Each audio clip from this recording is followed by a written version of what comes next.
The other night I made a video talking about how I don't believe that Jesus was a historical person. I followed it up last night with a video detailing my primary reason why I don't believe Jesus was historical. And specifically, that reason is that nobody who knew him ever wrote down anything about him. We have no firsthand accounts of Jesus. And if he was believed to be the Son of God, you would think somebody who knew him would write something down about him. Apparently not. So tonight I wanted to do a follow-up video where I talk about another major reason why I don't think Jesus was a historical person. And that is specifically because the entire gospel account, all four gospels, are quite clearly constructed from supposed prophecies that were taken from the Old Testament. Now, the most well-known of these is probably Isaiah 7:14, which is translated typically in the King James Bible as something along the lines of, "Behold, the virgin shall conceive and bear a son. You shall call him Emmanuel." Now, unfortunately, the word that is translated to mean virgin is Alma, which actually means young woman. Bethulah would be virgin. But this is an error that exists in the Septuagint, which is the Greek translation of the Hebrew Bible that was used by the gospel writers when they wrote their books. Because the Septuagint also translates the word for young woman into virgin.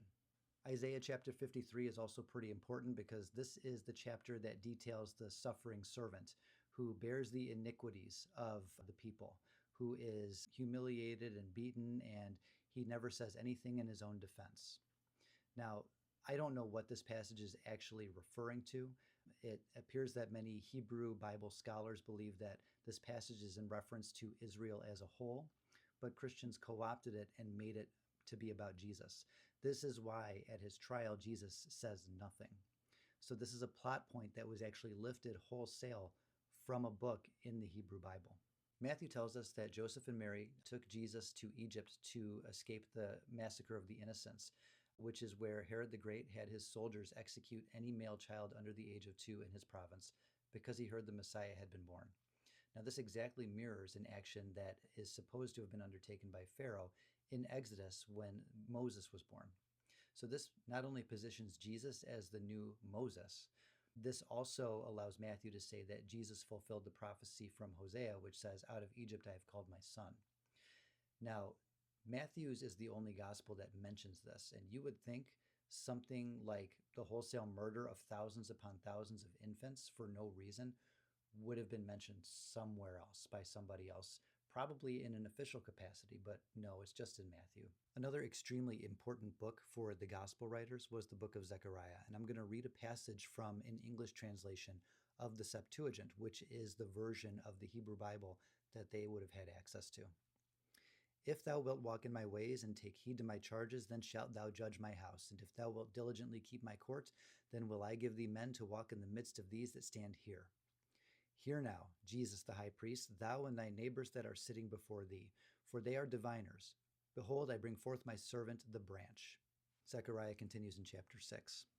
"And thou shalt take silver and gold and make crowns, and thou shalt put them on the head of Jesus the son of Josedech, the high priest. Thou shalt say to him, Thus saith the Lord Almighty, Behold the man whose name is the branch, and he shall spring up from his stem and build the house of the Lord. And he shall receive power and shall sit and rule upon his throne."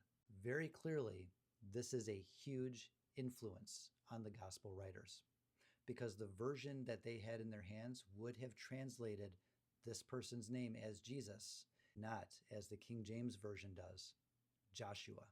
The idea of a savior of Israel named Joshua, or for our purposes, Jesus, is as old as the earliest books of the Old Testament. The successor of Moses was named Joshua. So it's not even like these ideas were new in the time that Jesus was supposed to have lived. These ideas had been percolating in the background for hundreds, if not thousands of years. And they finally came out into the open during the oppression of the Roman Empire in Judea. While this is by no means an exhaustive list, I think it should be pretty clear by now that the life of Jesus is cobbled together from stories and cherry-picked prophecies from the Old Testament and nothing more.